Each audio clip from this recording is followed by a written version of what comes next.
All right, we're live and we're gorgeous, and the room is populating. If you're here to celebrate Ray Shepard's brand new book, because we're launching it today, Runaway, then you're in the right place. And I'm just going to let the room populate for a couple of minutes as I see friendly faces trickling in. And this is the part where I say, first of all, everybody looks gorgeous. Nikki, I'm so excited that you're here. I'm delighted to share the screen with you. And I'm so glad that you're here to help me celebrate Ray. Ray, your background is fabulous. I love books behind authors. I just think it's so special. And I see that you've got your books, and we'll talk about that in a second. But is there a favorite book on your bookshelf behind you? Ray, I can't hear you. Oh no, what's going on? Oh, Ray, you're muted. Woo, woo, woo. Yeah, You scared yeah, me. Okay, there we go. Yes. yes. The books behind me are more research books regarding the Civil War, particularly in African American history. My favorite books are at my other desk, which is Mhm. maybe 10 yards from here. um, and they are biographies of people that I'm very much interested in. The new biography of Malcolm X, the biography that compares Martin Luther King and Malcolm X, Oh yeah. the one on Monroe Trotter. So I have many favorite books, and of course, there's always The Invisible Man, my all-time Oh, favorite. yes. Yes. Thank you. You know what? The Invisible Man needs to be 2021 reading. That needs to be on the list. Yes. Yeah, yeah. I'm so grateful that you reminded me of that. That's going on the to read list. Um, Favorite fiction, just really quick, that people have read this year or in the COVIDs. Is there a favorite fiction shout out real quick? It's For so me, I Either of you, both of you, oh, I don't both know. of you. Um,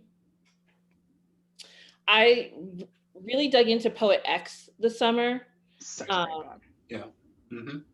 especially being Brilliant. with high schoolers. It felt like such a voice that needed to be heard. Yeah, So that was definitely my favorite of this year. Definitely. That's awesome. yeah. What about you, Ray?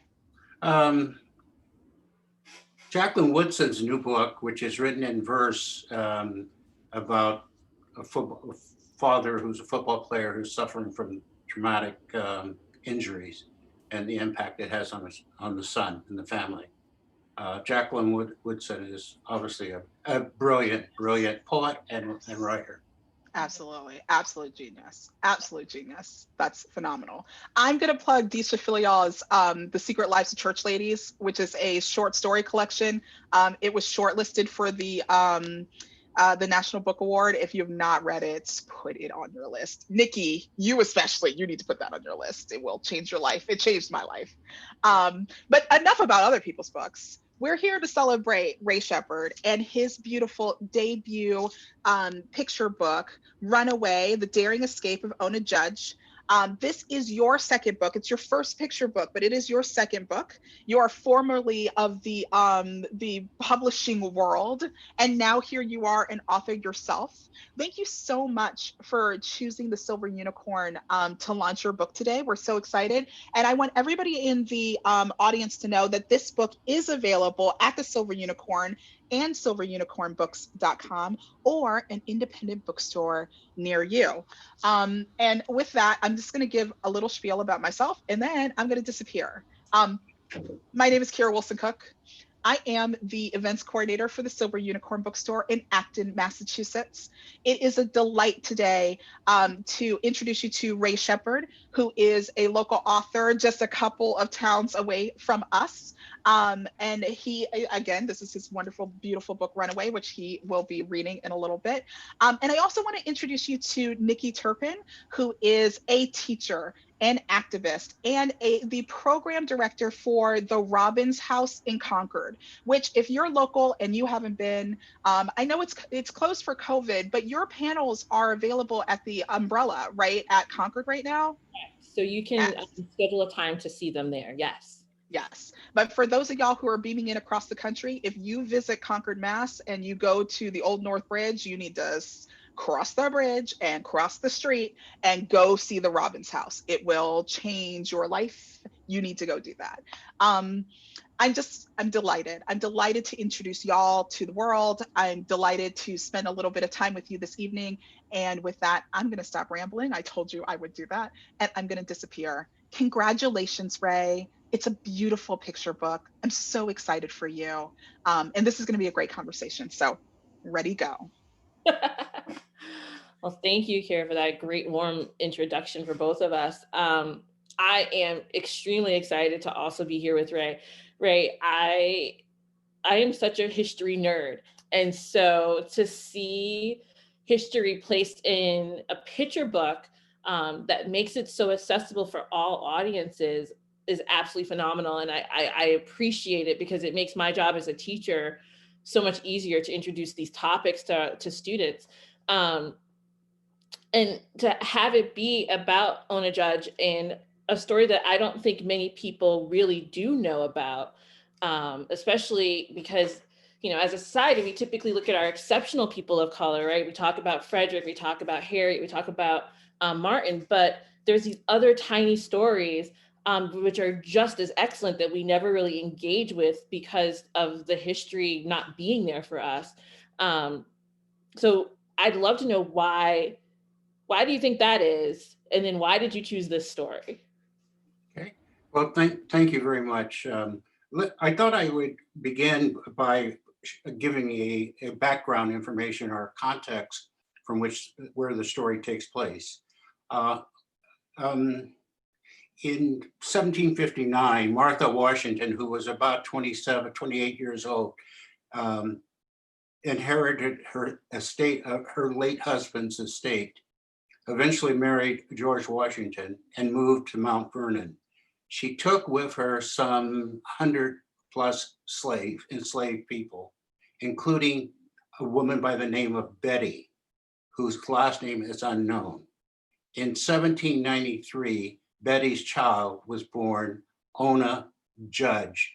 Very unusual to have a last name for an enslaved person at that time. Her father was an indentured Englishman. Ona's mother, Betty, was biracial. Ona's grandfather, both grandfathers were white, and her father was white, an indentured servant. And once he served out his time, he left. He abandoned the family. And Ona grew up in Mount Vernon until age 16. And then when George Washington was elected president, Martha took her first to New York and then to Philadelphia. And it was in Philadelphia where she, after 23 years of being enslaved, an enslaved member of the Washington family, decided to escape or run away. And this book captures that day and that decision. And what I wanted to show young readers is that traditionally we see the physical brutality of slavery is often presented in schools and in books for kids, particularly in terms of Harriet Tubman and Frederick Douglass. But here is another side, the psychological brutality of slavery. Someone who has a comfortable life in a material sense, but is willing to give all that up to run away, to escape. And in October of '96, she does escape. She makes her way to Portsmouth, New Hampshire. George Washington employs the custom agent in Portsmouth to capture her. She refuses, she hides. And eventually, even after the Washingtons moved back to Mount Vernon, Martha Washington sends her nephew to kidnap Ona and her newborn daughter. And again, she escapes. And she spends the next 55 years as a fugitive in the Portsmouth, New Hampshire area. So that's the background of the story. Now, that's a big picture. And again, this book, a one day in her life, which raises the big question: why would you give all that softness up? Yeah, and it's so eloquently put in the asking of her, right? As we read, when I read the book, it's asking her why wasn't this enough, right? And so to even have that conversation in parallel to, yes, I want to give this up because I am not free. I do not have ownership of my own self, right? Um, to make that answer so easy to say yes, right? And I really loved when I was reading, looking at how the story is illustrated and the questions being posed are very different than the illustrations that are there. Can you tell us a little bit about how that process kind of worked out and like what made you say this is exactly how we should tell this story? Well, again, it goes to trying to create a sort of, if you like, turn the table, reverse the world. So often the illustrations that go with books that deal with slavery can show, again, can show the physical brutality of it.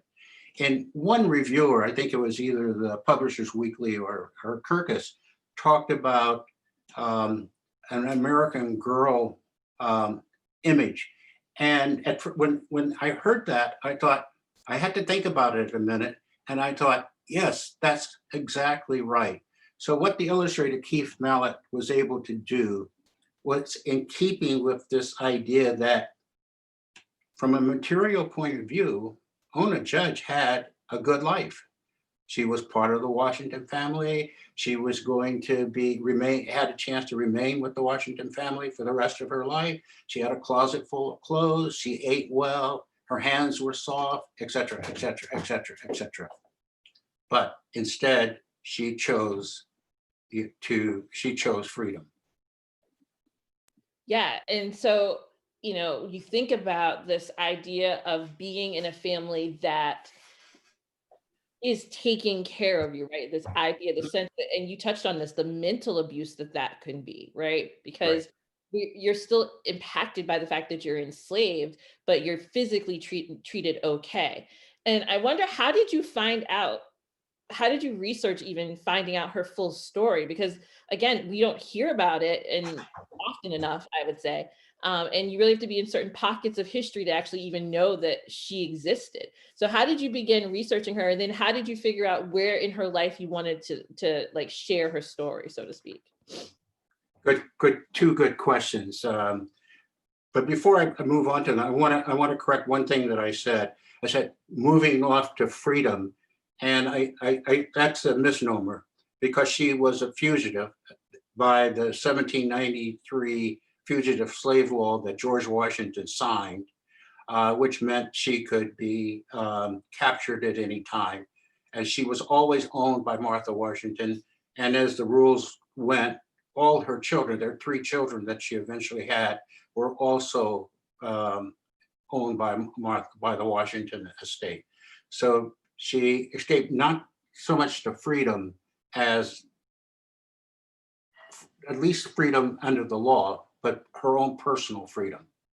Yeah, she's very much self-emancipated. Yes, yes. And lives really a hard scrabble life in New Hampshire. Now, to your question in terms of the research, there is a great deal of secondary research available, starting with Ron Chernoff's George Washington book. As you know, Chernoff is the author that a book on Hamilton, which led to the gigantic success of Hamilton. But in Chernoff's book, we have information about Ona Judge. Erica Dunbar, an author historian down at Rutgers University, her best-selling adult book, Never Caught, does an excellent job of describing Ona Judge's life. And in addition to having those rich secondary sources, and there are many other references that you can find in the National Archives in terms of George Washington writing the custom director in New Hampshire, asking for her to be returned without creating a scene. We have those in the George Washington Archives. And then in addition to that, I traveled to Mount Vernon. I had a tour which gave me a sense of where she and Betty lived near the mansion. Also to the slave burial ground where Betty is buried, but all graves of the slaves are unmarked. They're about 200 yards from where George and Martha tombs are. And then I've also visited the physical site of the president's house in Philadelphia, where of course she lived for about 6 years and where she escaped.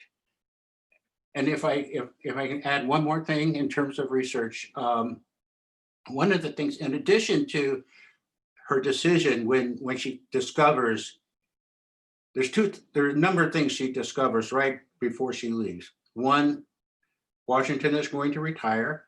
They're going to move to Virginia. Escaping from Virginia is harder than running away from Philadelphia, where half the Black citizens are already free. Two, Pennsylvania had a state law which said any enslaved person who is brought into the state and remains there, is kept there more than 6 months, is automatically freed. So what she finds out is that she's being recycled just before the 6-month clock ticks. Martha takes her to New Jersey, or she's sent back to Mount Vernon. So she knows she's being deceived by George Washington. And then there's the fact that Martha believes she's doing a great thing by giving her enslaved pet to her favorite granddaughter.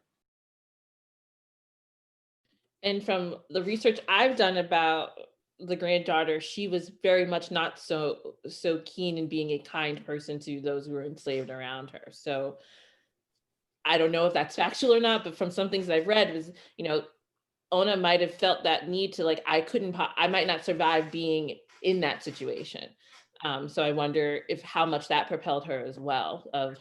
It did, because as kids they were somewhat playmates, or knew each other, and would go shopping together in Philadelphia.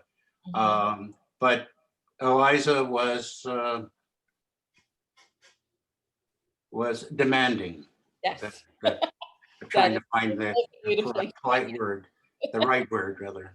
Yeah. It was demanding. So, but again, you've got now the challenge though, and I haven't really addressed the art issue yet, but the challenge is, how do you tell this complicated, complex story to second, third, fourth graders?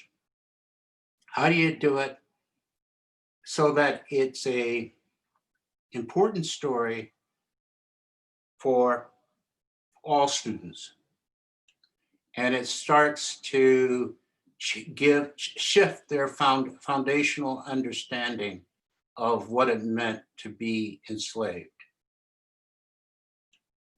Yeah, and then to add into that, the idea that we have, as educators, as writers, as interpreters, we have to tell the full narrative and the full truth. And I think I have found that often people are surprised about how much they don't know, right? I know that people who are still in shock to know that founding fathers owned people, enslaved people, right? And so we're having a really hard conversation when we talk about Washington, because he did some really cool things by helping create this country, right? Like, that is absolutely amazing. The bandwidth to be able to create and help form a country is insanely intelligent, and something I know I don't think I could do. I don't think I could form a country, but also did something that right now, and for many years, people have not been able to talk about because it was so ugly. The issue of enslavement is an ugly sin, right? And so to pair the most beautiful thing, which is the formation of this country, with our biggest, most ugly sin, is really hard. And so in a way, Ona kind of represents that, right? She's this beautiful being who is surviving with someone who is creating such beauty, and yet she is feeling oppressed because she is oppressed, right? And then to imagine that she finds out that her ability to become a full citizen is going to be hindered by a transaction. Right. Right. For sure. Yeah. Yeah, and it's it's complicated. We want to tell the story, a positive story about our country, and it's a country that proclaims equality, fairness, liberty, and at the same time is built on the backs of millions and millions of slaves from 1619 to 1865, and then a new form of slavery from 1865 to 1965. And without being overly political, we see it being played out today. Right. It's like a story that is consistently being told. And I think what I love about this book, and it was one of the first things I said, was that this is just so accessible.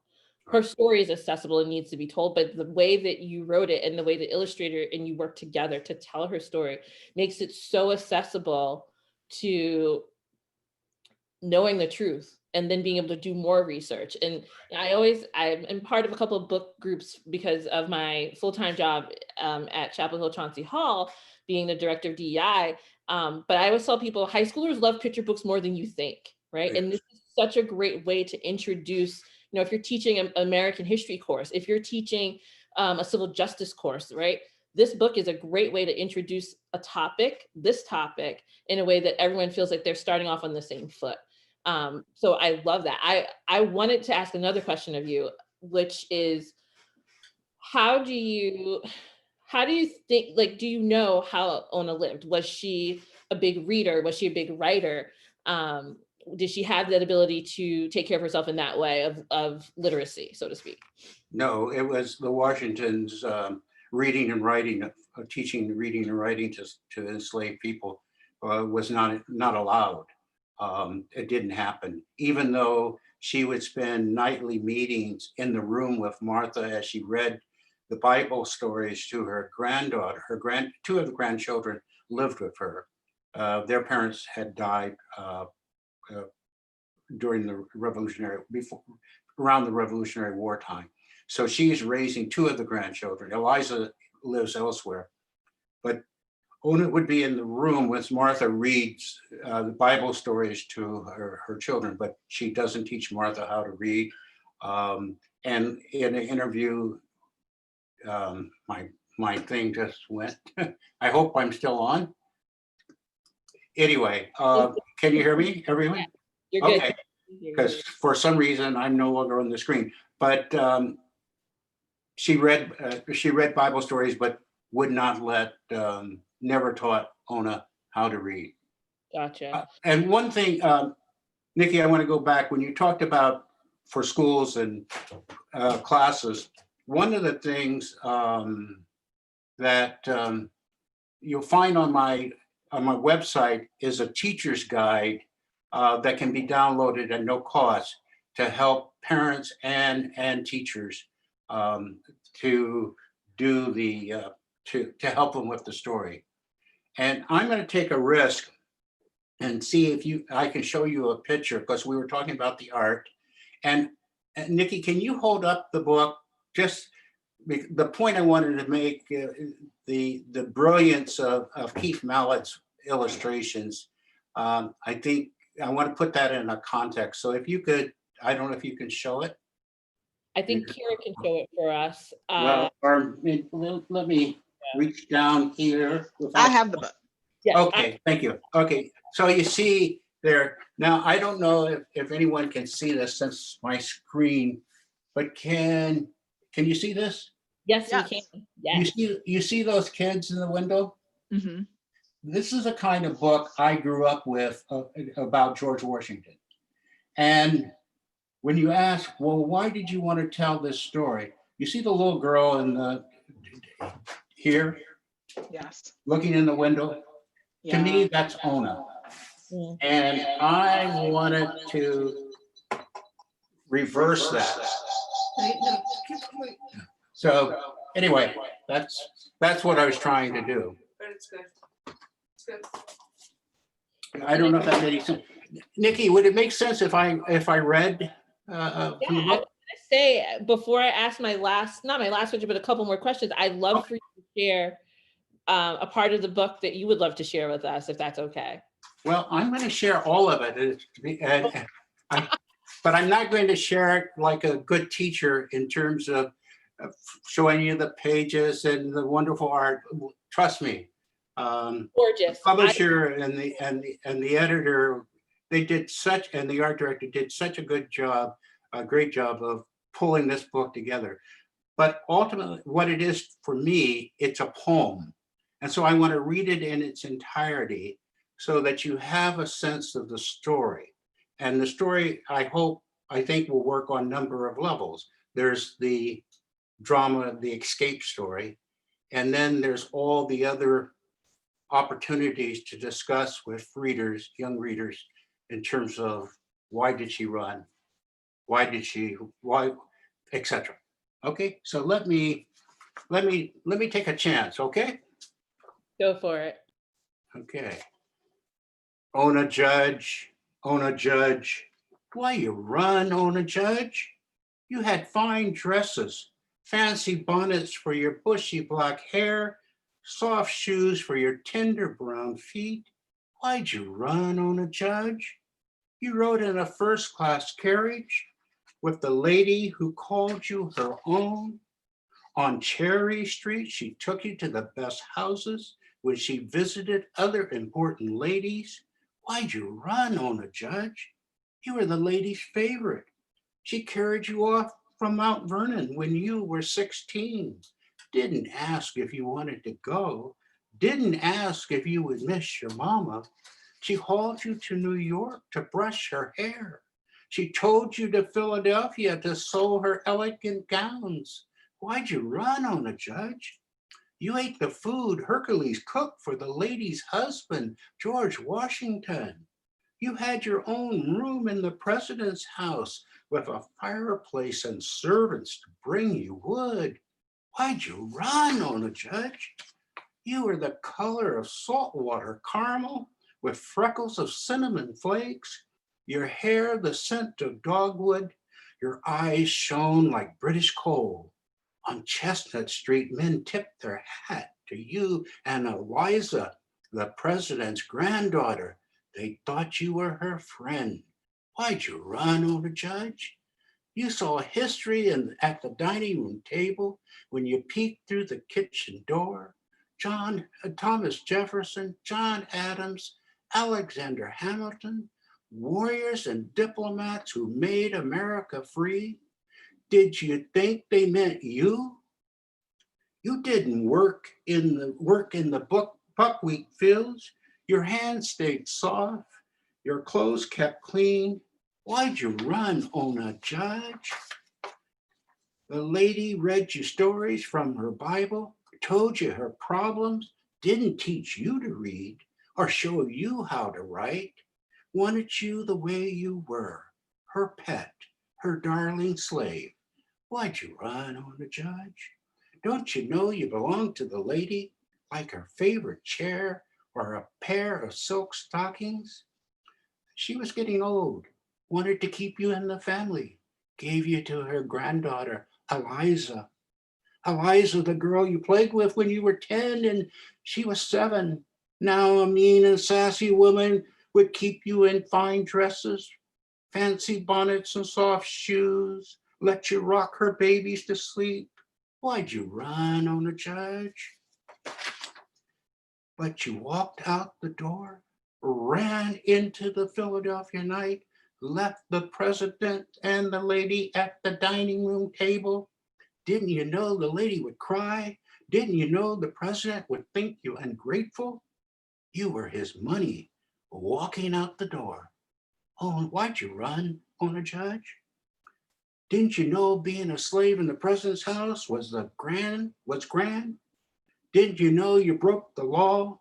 Didn't you know George Washington would send men after you?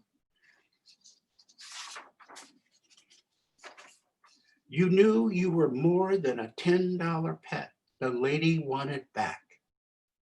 In the attic, basement, or room no one could see, you waited for the boat to carry you on the underground sea, where your future would not be enslaved. For the rest of your days, they would call you a runaway, a fugitive, but liberty rang for you. You dreamed a dream you would make true, to read, to write, to do what you want, to go where you'd like, to make sure your children would not be enslaved like you, like your mother, your grandmother, your mother too. Is that why you ran, Ona Judge? Then run, Ona Judge, run. Thank you, Ray. There you are. There's my attempt. It's perfect. There was no attempt. That was a well executed plan. That was perfect. I want to take a moment with it. Just there, I was taking notes as you were reading, just things that were popping up, hearing you read it versus reading it to myself. And just the one of those things was the conversation of being sympathetic to the tears and sadness of the enslaver, and like that questioning of why wasn't this enough, right? And so I find that phenomenal to be able to put that out there of why would someone want to come back to that, right? Because that's part of her story too, was that the Washingtons wanted her to come back kind of on her own, if I'm not mistaken. Right, true. So that asking of her is so eloquently put, and so almost like chilling, because it's like she knows exactly why she's not walking willingly back into that. And she doesn't care that they're sad that she's gone, because she knows that she's worth more. Her self-worth is so much more. Right. And the line about you're more than a $10 pet. Yeah. After she left, they ran an ad, and the ad is, I have in the book, in the back matter, in which they offer a $10 reward for her capture. $10 was the cost of a barrel of flour at that time. Yeah, like that was the value Washington was assigning to her life. And also I loved how you described how she looked, Mhm.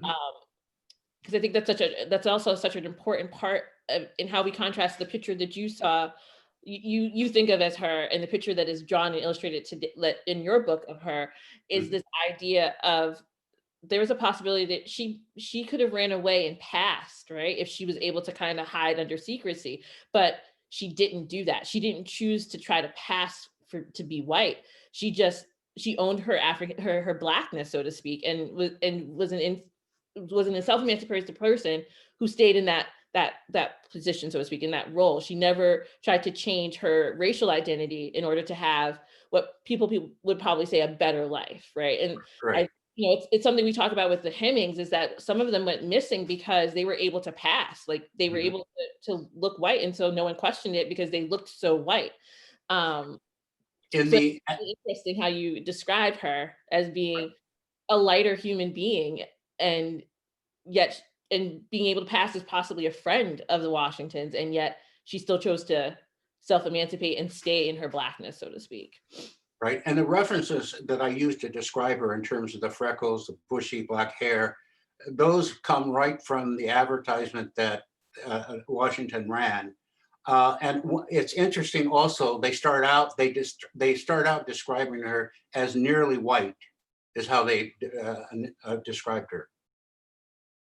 Yeah, and that is such, it's one of those moments where then we also get to kind of have that discussion, if you're reading this to your child or you're reading this to students, of this discussion of what does racial color mean.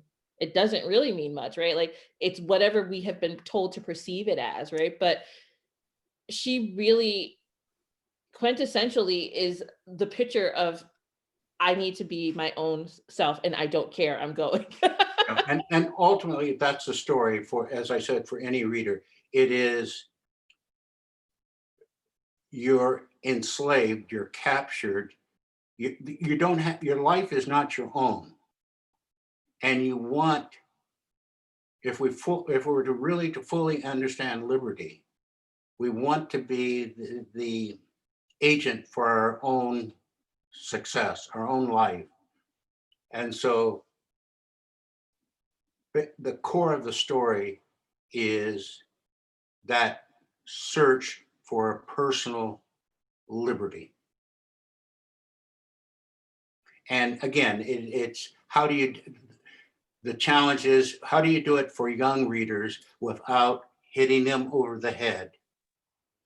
Right. And I also think it's really important to discuss, as you've already pointed out, that not all enslavement was about the brutality that was physical. It was also a mental portion, and changed how people thought, changed how people reacted to things, which we don't often talk about.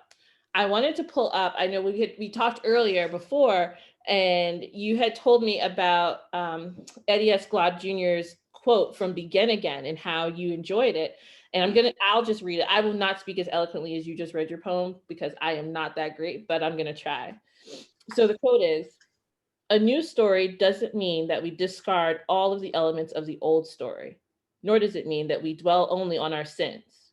Instead, we narrate our national beginnings in light of our contradictions and our aspiration. Innocence is left aside, but who we aspire to be without the safety of the lie should always organize the stories we tell ourselves about who we are." And I just wanted to read that because I think that that is so powerfully connected to Ona, like telling the story of who she is.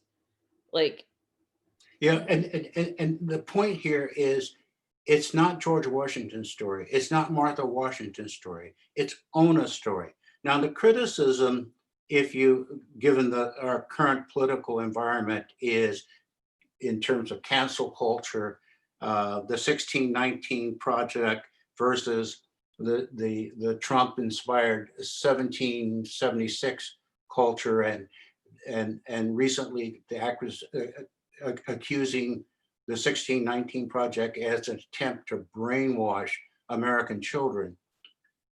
What this does, what I hope it does, is it's telling a story that is as American as anything we know. And it's telling the story at the very beginning, the very, very founding of this country.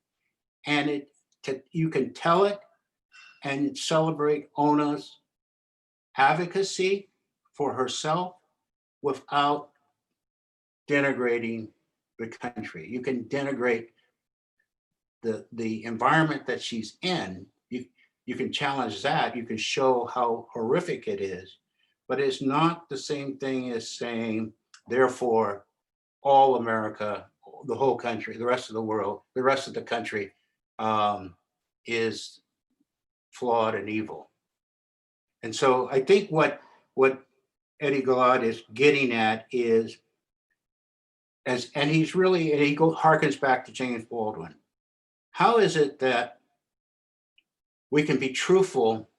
How can American history be truthful in a way that still says, this is my country? In fact, if you look at the whole, the people, the heroes we most admire in African American history are those who demanded that the country be a multiracial democracy. And again, if I may, the fight today is, are we going to be a multiracial democracy, or are we going to be a single race democracy? That's what was being played out in the Capitol last Wednesday.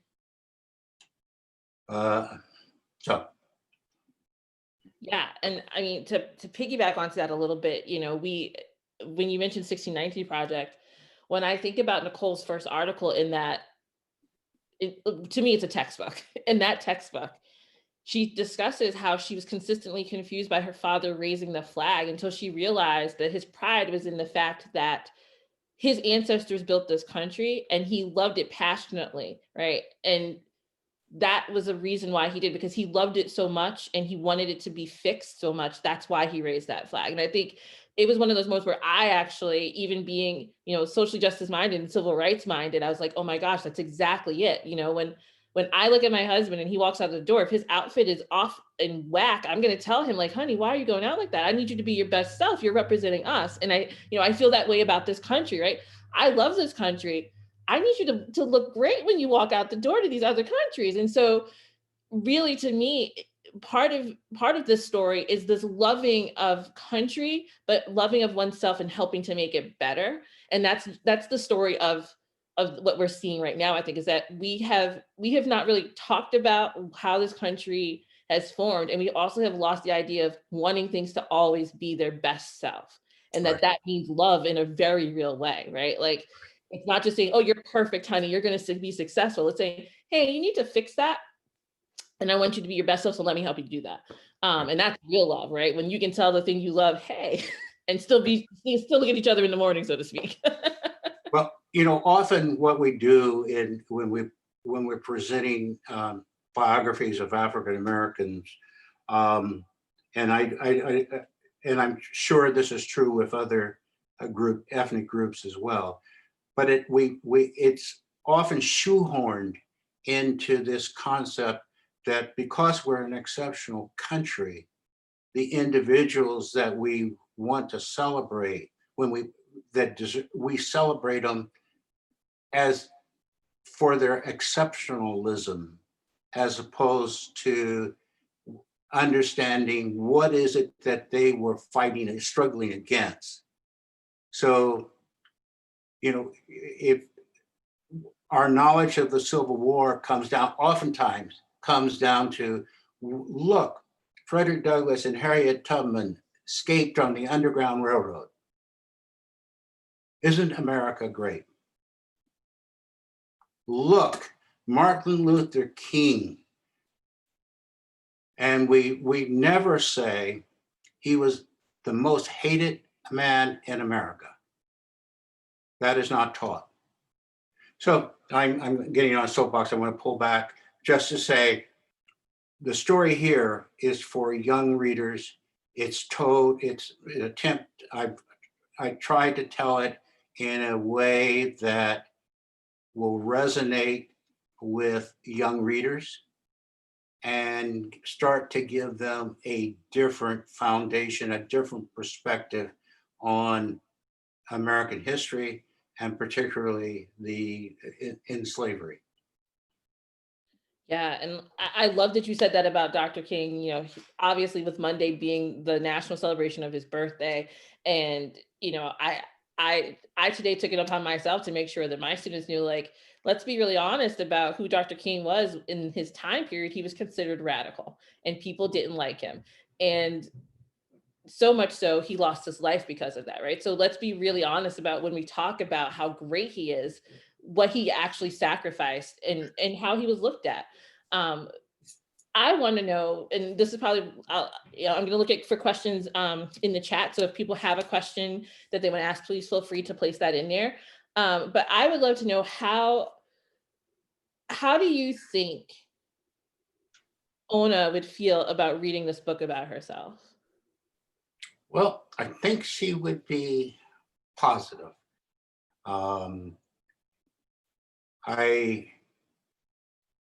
I describe her as a beautiful person.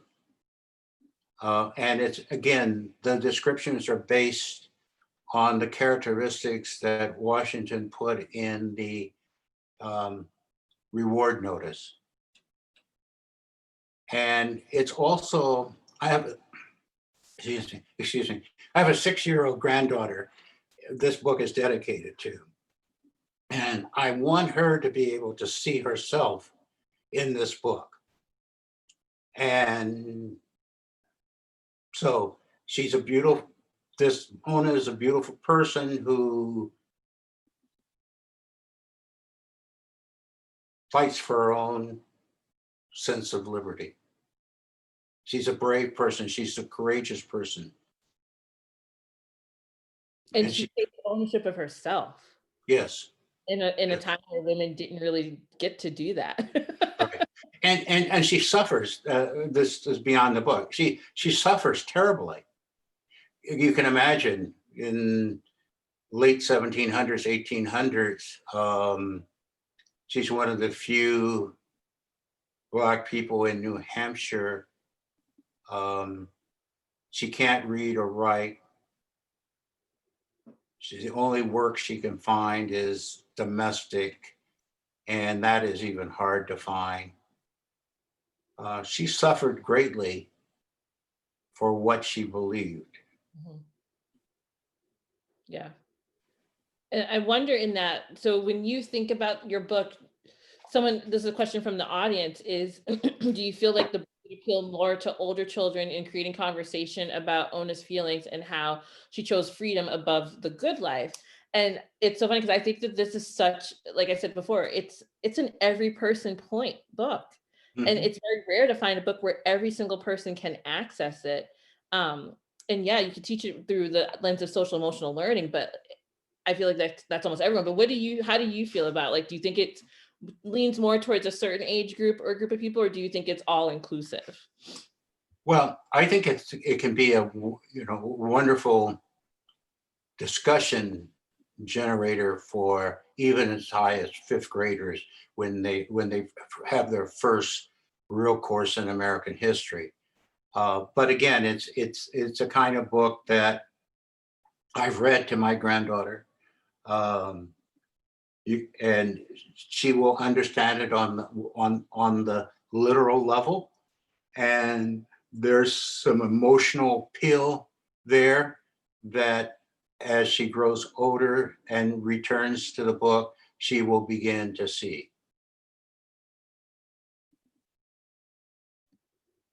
I love that. And then I guess this is a little bit of a combination of a question in the Q&A and a question that's of me. So I'm hoping that this person, Karen, that you're okay with that. I'm kind of adding mine into this question.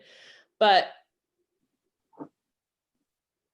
I think I have read that for the most part, when the Washingtons tried to convince her to come back, she really did say no, like basically no, no, no. Um, so I'm assuming that that's how she was able to manage to survive living in Portsmouth for so long, because the capture, from what I've read, Washington didn't want her captured because he didn't want it to look like they were forcing her to come back, and he wanted it to be Right. of her free will. So it was this kind of tug and pull of being kind and asking you to come back into enslavement, and her saying, no, I'm not doing that. Do Right. you think that affected her ability to live the life she wanted, though? Well, she initially, it's reported in by some of the historians, all the historians actually, and it's in the letters that the custom agent writes Washington. She said, okay, yes, but you have to say that after Martha and George's death, I will be emancipated. And Washington sends back, I will not negotiate with a slave. And it goes that I use a line, ungrateful. Mhm. That's how he refers to her. Which is written. It is written. It's a period text that you can pick up and read. That is his interaction with her. Yeah, yes, for sure. Yeah. So That's powerful, right? And that's our history. That is America, right? well, it's America for all people in the sense of our individuality, our thirst for freedom, our thirst for fairness. It's not a black white. It's a human. Is demand we desire fairness. We desire respect. We the people, not we the black or we the white. We the people desire fairness and respect. Yeah, this was on social media for, during last summer, where we saw a lot of protests and happening, especially after George Floyd's murder, where people were kind of saying, we have pledged allegiance for liberty and justice for all, for many of us, for like 15 years of our life when we were in school. And so now how is anyone surprised that we see injustice clearly for the first time for ourselves and we are fighting against it? And I thought it was a really great way to look at how you're honoring America, right? Honoring the Pledge of Allegiance in a real way of like, no, this is exactly what I should do because I am seeing injustice for people. And you have told me that I should fight injustice, right? Like I should look for justice for all beings. Right. Oh, I know that we are getting close to our time at 7:51. And so I wanted to ask one final question. How, and you know, I'm gonna make sure I'm gonna check the chat first to make sure I'm not missing anyone. But what do you hope, how do you hope to see this book appreciated in 5 years? 5 years from now, where do you want to see this book? Because I know I love Now or Never, your other book, because I'm such a dork for the 54th. And so I'm like, this is amazing. Like, yes, I will carry this book with me forever. But how would you hope to see people interacting with Runaway in 5 years? I think my vision is Own a Judge will be a staple of American history in school books, textbooks, in the same way that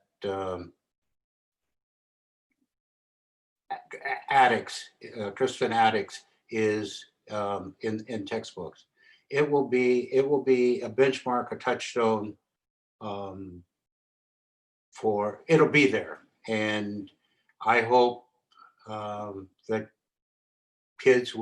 young readers will come to their library or to their bookstore and find more information that on Own a Judge and see her for who she was. She is truly an American hero. And I'm blessed to be able to tell her story. I agree. We are blessed to have you share her story with us. And I'm so thankful that I was given this opportunity to speak with you about this book. I am excited to have multiple copies for myself, one for school and one for here in my home, for my daughter to read and see a child like her in a book and hear her story in a really poetic, beautiful way.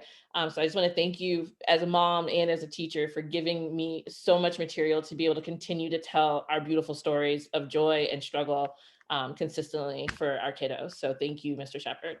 Okay, and I would also like to thank Silver Unicorn for hosting this. You have a fabulous bookstore. Your people there are very knowledgeable, very friendly, and it's a comfortable place to visit and obviously buy. So please support independent bookstores. Yes, thank you. Thank you so much, Ray. And my boss is somewhere in the chat, so I'm glad that he heard all of that. And we always commend the wonderful young women who work in the store and our awesome manager. Just anyway, thank you for giving us that shout out. I wanted to say somebody asked in the chat about back matter, Joyce, and I just wanted to put up that there's a whole bibliography. There's an author's note. There's even a note about the rhetorical style of the poem itself, which is just so excellent. And a timeline. Yes, and that's right. Where is that timeline? Oh, yes, that's right. There's a timeline. And then to the left, you see the advertisement that George Washington ran in the Philadelphia paper for offering $10 for her capture. And teacher's guide. And one other thing, my wife has reminded me that there is a teacher's guide that's available on the website. So it's there to help parents and teachers.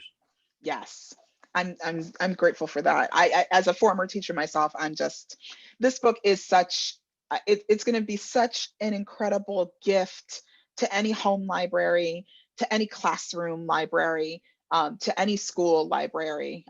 This one you want to have this one. You want to pick this one up.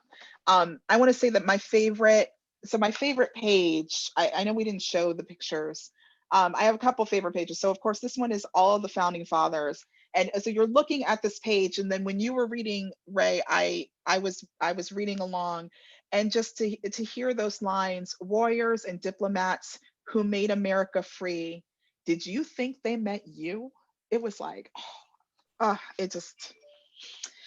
This book is incredible. I am just so grateful. I want to show everyone one more page, which is, we talked about the description that you wrote of Ona, and she gets a full page. There it is.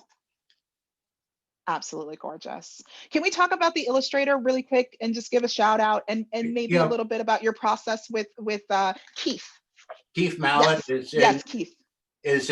Lives in San Diego. He's a very well-established, famous illustrator of books for young readers. His James Vandersea book is one of my favorite.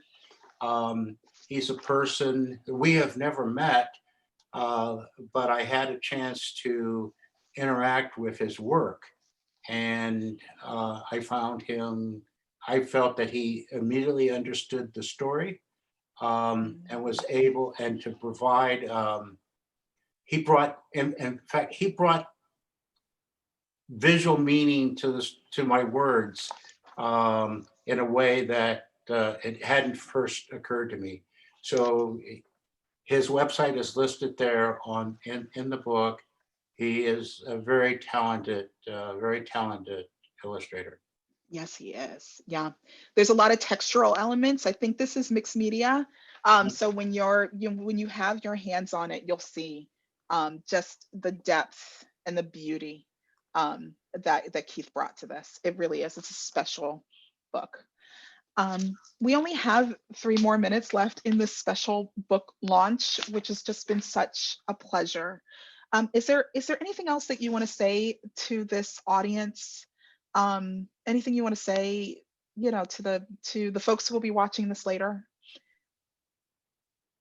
Well, on my website, you'll find an article that I wrote in terms of why Black biographies matter for all students.